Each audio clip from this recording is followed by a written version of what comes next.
They say the Black Marsh cliffs drink the blood of men, but only one ever bled for love. The wind howled like a grieving widow as Sir Alaric spurred his horse along the jagged edge of the world. The sky above him boiled with thunderclouds, casting the land in bruised shades of gray and violet. Once the king's favored knight, Alaric now rode with no banner.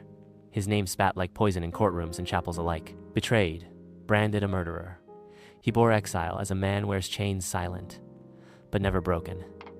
He sought only death or vengeance, whichever came first. But what he found instead, deep within the cursed wilds of Blackmarsh, was her, Lady Morwenna of Ravenspire.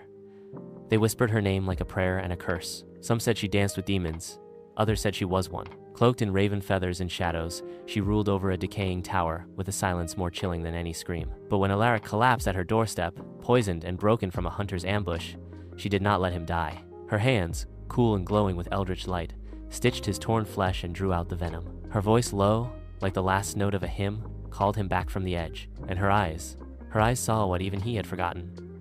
A man still capable of love. Days bled into nights, and nights into a kind of hunger that neither dared name.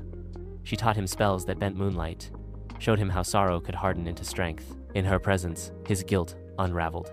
With his sword, he defended her against priests and mercenaries who branded her wicked for refusing to kneel. Their love was not tender. It was defiant, desperate of fire in a frozen world.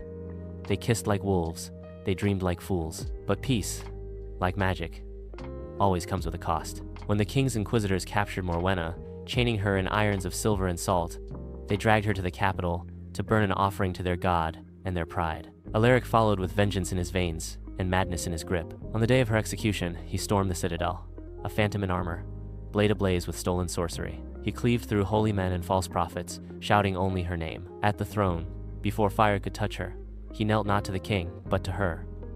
"I loved you before I knew what love cost," he whispered, "and I'll pay it still." The ruler, sneering, gave the final order. But Morwenna was faster. With one whispered spell, she unleashed the ancient rite of binding, her life for his, her soul for their eternity. The skies split, lightning clawed the earth.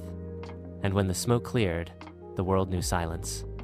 No gallows held a body.